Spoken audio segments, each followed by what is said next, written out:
Last night, we had a Republican town hall. It was Marco Rubio, Ted Cruz, and Ben Carson. It was on CNN, and Anderson Cooper was moderating. Now, at the beginning of that, I thought I remembered that Anderson Cooper was incredibly tough on Hillary Clinton and Bernie Sanders when they had done a debate. So I literally said in the beginning of our coverage, I think that Anderson Cooper will keep him honest and will be tough on the Republicans as well. Maybe not as tough, but he'll ask them the right questions. Boy, was I wrong. Now, I'm going to show you the soft questions he asked the Republicans. And they're outrageously soft. But wait till you see the questions he asked the Democrats, which we found. Let's keep him honest. First, here he is with Dr. Ben Carson. So was it hard for you to give up surgery? I mean, you trained for this for so long. You were an excellent surgeon by all accounts. We know President Obama plays golf. We know former President George W. Bush paints now. He used to clear a brush, probably still does out in Texas. What do you do to relax? Play pool. Play pool? I love to play pool. Are you competitive when you play pool? What sort of music do you listen to? I primarily like classical music, particularly Baroque music. Did you listen to that when you did surgery? What kind of music do you like? How do you like to relax? I know you're an excellent surgeon. We did not edit out the tough questions. There were no tough questions. So now the town hall event, so we had a lot of the audience ask questions as well. Most of that was packed with softballs, deeply Republican audience. In Democratic town halls, CNN, the same group, packs the audience with, wait, aren't you a socialist, etc., right? Over and over again. But it's okay. Let's stick to the video that we have because it is startlingly clear. Now, let's see if he was any tougher on Marco Rubio, who's an actual contender. When did you know that Jeanette was the woman for you? Well, I'd like to think she liked me first, but I liked her first. How'd you meet? If you are elected president, would you still coach your son in football? In Mason City, I was surprised you mentioned that you're colorblind, which I hadn't realized, and that you should have seen your clothes before your wife started picking them out. Did you always have that? It was something. The other thing I think I found surprising about is you like EDM. I do. Electronic dance music. Yes, I don't want people. Maybe people thought that was something else. So I Have you ever been to a rave? Well, no, I've never been to a rave. No, I've never been to a rave. Well, I don't know. The Republican primary ended. Well, I mean, you like EDM. That's what they do. Do your kids like it too? So we're having so much fun. How much does your wife love you? What kind of music do you like?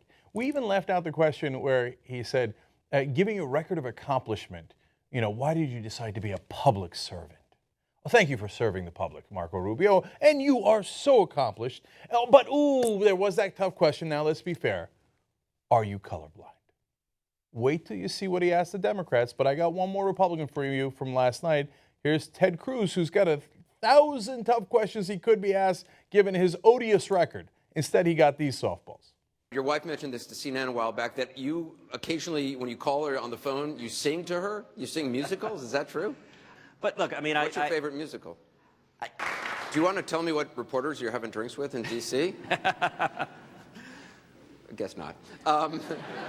What's your favorite cocktail? I understand you're also kind of a night owl. What do you do late at night? Do you watch television? Do you have a guilty pleasure? Are you reading something now? I know you've done a lot of impersonations on the campaign trail. I've seen some of them, Simpsons characters, Princess Bride. What's your favorite one? Do you want to grace us with it? Oh, look, I mean, part of it is you got to have fun. With the Republicans, everybody's having fun. No hard questions. You're biased if you ask a hard question. So what's your favorite cocktail? We also left out Clemson or South Carolina. That probably was the toughest question all night. What's your favorite impersonation? Probably Anderson Cooper impersonating a journalist. Now hold. At this point, you can say, hey, wait a minute, Cenk, maybe this is just a couple of questions he asked at the end, and it's okay. You could ask one of these questions, and as long as he's doing the same thing to the Democrats, that would be fair. I agree. I don't mind one of these questions or even a couple of these questions at the end of the proceeding to get a little personal. Some people hate that. I don't. I understand it. But you have got to be even-handed. Now, let me show you the questions that Anderson Cooper asked the Democrats instead. Now, let's start with Bernie Sanders. Senator Sanders, A Gallup poll says half the country would not put a socialist in the White House. You call yourself a democratic socialist. How can any kind of socialist win a general election in the United States? Denmark is a country that has a population of 5.6 million people. The question is really about electability here, and that's what I'm trying to get at. The Republican Attack Act against you in a general election, it writes itself. Senator Sanders, you voted against the Brady bill, mandated background checks and a waiting period. You also supported allowing riders to bring guns in checked bags on Amtrak trains. For a decade, you said that holding gun manufacturers legally responsible for mass shootings is a bad idea. Now you say you're reconsidering that. Which is it? Shield the gun companies from lawsuits or not? Which is it, huh? And what kind of socialist are you? There's no questions about EDM or what kind of musical Bernie Sanders liked in that debate. Yeah, that's interesting. So now, at times, they've been tougher on Bernie Sanders on CNN, but this time around, let's be fair, they were super tough on Clinton. Now, I'm going to show you this in a second. But remember, what's your favorite cocktail was a question that Republicans got. Now, wait till you see that same Anderson Cooper on that same CNN rip into Hillary Clinton. Watch. Plenty of politicians evolve on issues, but even some Democrats believe you change your positions based on political expediency. You were against same-sex marriage, now you're for it. You defended President Obama's immigration policies, now you say they're too harsh. You supported his trade deal dozens of times. You even called it the gold standard. Now, suddenly last week, you're against it. Will you say anything to get elected? Secretary Clinton, though, with all due respect, the question is really about political expediency. Just in July, New Hampshire, you told the crowd you, quote, take a backseat to no one when it comes to progressive values. Last month in Ohio, you said you plead guilty to, quote, being kind of moderate and center. Do you change your political identity based on who you're talking to? No. Secretary Clinton, Russia, they're challenging the U.S. in Syria. According to U.S. intelligence, they've lied about who they're bombing. You spearheaded the reset with Russia. Did you underestimate the Russians as president? What would your response to Vladimir Putin be right now in Syria? Governor Webb has said that he would never have used military force in Libya and that the attack on the U.S. consulate in Benghazi was inevitable. Should you have seen that attack coming? Secretary Clinton, you are going to be testifying before Congress next week about your emails. For the last 8 months, you haven't been able to put this issue behind you. You dismissed it, you joked about it, you called it a mistake. What does that say about your ability to handle far more challenging crises as president? Secretary Clinton, with all due respect, it's a little hard. I mean, isn't it a little bit hard for you to call this just a partisan issue? There's an FBI investigation, and President Obama himself just 2 days ago said this is a legitimate issue. Even the tenor of the questions. With all due respect, Senator Clinton, I didn't get that tone from the Republican town hall last night. I got, do you go to a rave? How much does your wife love you? Do you sing to your wife? Oh, do you coach your son's football? Will you still be able to do that if you're president? What a swell person you are. Sanders, you socialist. Clinton, you liar. Look at the framing. Look at the framing. So if you don't know anything about how conservative the media in this country is, and all you heard is, oh, liberal media, and then you get the liberal media ripping the Democrats, and then you go, well, I mean, it's even the liberals who agree that the Democrats are awful. I mean, look at all the questions that are asked. They got to answer these questions. They have to answer them. There's deep problems here with the Democrats. And then you go over to the Republican side, even the liberal media, look at, they realize that these Republicans are swell people. They love their wives. They love their sons. And they go to the football. And they're real people. They have music that they like. They play pool. They have their favorite cocktails. Other Republicans are so warm and fuzzy. Where's the liberal media? Where's the liberal media? I don't see it. I don't hear it. Okay, now you want to know the reality? Media is run by giant corporations like Time Warner. Time Warner owns CNN. Time Warner would have liked their merger approved with Comcast. They didn't get that. Under a Republican administration, they probably would have gotten that. Now, is it that they tell Anderson Cooper before the debate, go shred the Democrats and be soft on the Republicans? No. Likely what happens is, hey, that guy is really scared of the Republicans. Let's promote him. Okay? That guy knows his role.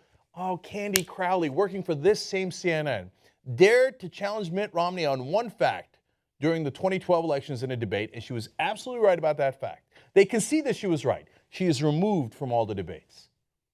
Candy Crowley's gone. You ask the Republicans one wrong question, or you dare to actually give them a fact during a debate, you're gone. If you're Anderson Cooper and you want to play patty cakes with the Republicans and you want to rip into the Democrats, you are promoted. Oh, Anderson Cooper. Oh, what a great journalist he is. Journalist. That's a good one. Look, Anderson Cooper is enormously wealthy.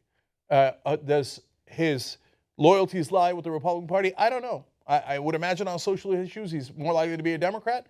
And if you ask him, he'd probably be outraged. Like, oh, that's crazy talk that I favor the Republicans. But show him the tape. The fact is, at a bare minimum, if we give him the best case scenario, he is scared witless of the Republicans. He knows that asking them the wrong question could be a career ender like it was for Candy Crowley. So shh.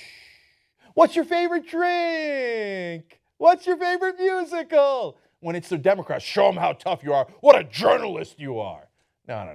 This is bias. And it is not liberal bias. They are cowed by the nonstop Republican attacks against the media. The Democrats do not do likewise. They do not attack the media, and they should, because the media is enormously biased against them. They're run by giant corporations that want tax cuts and deregulation, and their monopolies approved, okay? And they hire anchors that'll go soft on the Republicans and super hard on the Democrats so they could frame it for the whole country that the Republicans are nice and the Democrats are the bad guys. Now, one more thing that is of pure substance. Whenever in any debate, and you'll see it going forward, not just what happened in the past, whenever Hillary Clinton, but especially Bernie Sanders, proposes any policy, they'll say, how can you afford that? How can you afford it?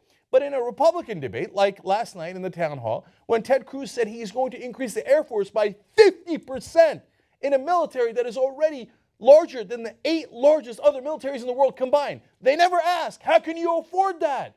And you'll see going forward, they'll never ask it. They'll never ask, as the Republicans talk about, I'm going to go and invade this guy. I'm going to go bomb that country. I'm going to build the military even larger. All their programs, they'll never ask them, how are you going to afford it? Because the media plays softball with the Republicans and hardball with the Democrats. That is a stone cold fact, and you just saw it for yourself. Okay. Propaganda is an amazing thing. All these years, liberal media. Don't believe your lying eyes. No. Even though you see it over and over again, this same phenomenon we keep showing you. Don't believe your lying eyes. We're telling you that these giant multi-billion-dollar corporations are in fact liberals. Of course they are. Of course they are. They take you for a sucker, man. Don't let them get away with it. Turn that shit off.